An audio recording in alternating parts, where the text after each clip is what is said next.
Hi friends, எல்லாருக்கும் வணக்கம். Princy recipe. இன்றைக்கி பிரின்சி ரெசிபியில் ரொம்ப சுவையான ஒரு நல்ல ஹெல்த்தியான ஒரு ஸ்டீம் ஐட்டம் தான் பார்க்கலாமா. இது வந்து நான் இன்ஸ்டாவில் ஸ்க்ரோல் பண்ணிகிட்டு இருக்கும்போது இப்போது இன்ஸ்டாவில் ரொம்ப ஃபேவரட்டாக போயிட்டுருக்கு பூவாழை புட்டு அப்படின்னு. ஒன்றுமே கிடையாது, ஒரு ஷெஃப் பண்ணினாங்க. பட் பார்க்கும்போதே நம்மளுக்கு டெம்ட் ஆச்சு, சாப்பிடணும் பண்ணணும்னு தோணும் இல்லையா. ஒரு ஷெஃப் பண்ணியிருந்தாங்க, பட் நேமெல்லாம் நான் பார்க்கல கரெக்டாக. பார்த்துட்டு அப்படியே சரி பண்ணலான்னு வச்சுட்டே இருந்தேன். அந்த ரெசிபி இன்றைக்கி தான் பண்ணுற மாதிரி இருந்தது. ரொம்ப அழகாக ரவையை வச்சு பண்ணியிருக்காங்க. நம்ம இதில் மொத்தம் 5 இன்க்ரீடியன்ஸில் அந்த ஒரு மாவு மட்டும்தான் சேஞ்ச் ஆகுது. இப்போ நம்ம அரிசி மாவுக்கு பதிலாக ரவை வருது, வேறு ஒன்றும் வித்தியாசம் இல்லை. ஆனால் டேஸ்ட் அல்டிமேட்டாக இருந்தது.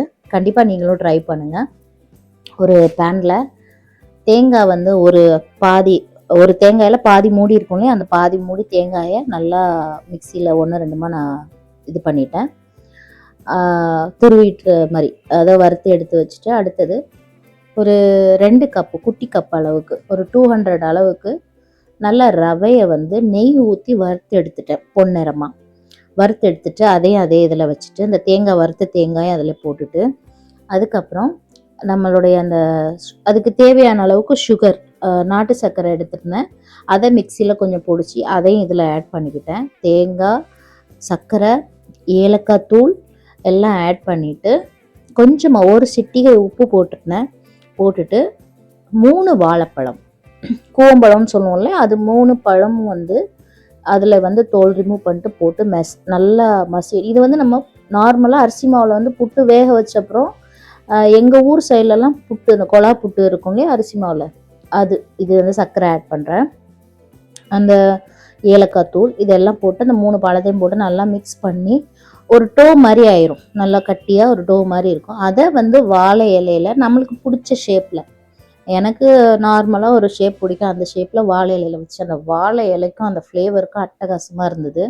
ஸோ பூவாழை புட்டு நீங்களும் கண்டிப்பாக ட்ரை பண்ணுங்கள். எங்கள் ஊர் சைட்லலாம் பார்த்தீங்கன்னா, கன்னியாகுமரி சைடு, தக்கலை சைடு, அங்கெல்லாம் பார்த்தீங்கன்னா புட்டு மோஸ்ட்லி ஸ்வீட்னா அந்த கொலா புட்டு மாதிரி பண்ணிவிட்டு அதில் சர்க்கரை வாழைப்பழம் வச்சு சாப்பிட்ற ஒரு இது இருக்குது. இன்னொன்று புட்டு கொண்டக்கடலை, கடலை புட்டு அண்ட் கடலை மசாலா டைப்பில், அது ஒரு டைப்பில் இருக்கும். ஸோ ஒரு இடத்துல ஒரு மாதிரி. சரி, நானும் இதை ட்ரை பண்ணேன், சூப்பராக இருந்தது. திருப்பி சாப்பிடணும். 2 கப்புக்கு கரெக்டாக ஒரு 12 பீஸ் வந்தது. கொஞ்சம் பெரிய பீஸாக தான் நான் எடுத்தேன். இதே நீங்கள் குட்டியாக எடுத்தீங்கன்னா எப்படியும் ஒரு 16 பீஸ் வரும், அவ்வளோதான்.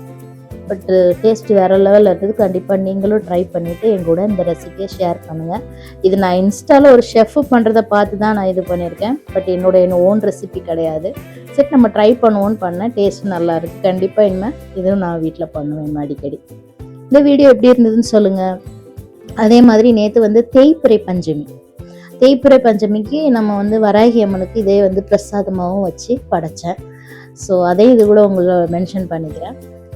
அவ்வளோதான். அதெல்லாம் ரெடி ஆனோடனே அந்த இலையில் வச்சு நம்ம இட்லி பாத்திரத்தில் வச்சு ஸ்டீம் பண்ணி எடுத்தால் பூவாழை புட்டு ரெடி. சுவையான பூவாழை புட்டு. மாதிரி ரெசிபி நம்ம சேனலில் அடிக்கடி வேணும் அப்படிங்க. சேனல் தான் ஃபஸ்ட் டைம் பார்க்குறீங்க, சேனலை சப்ஸ்கிரைப் பண்ணி வச்சுக்கோங்க.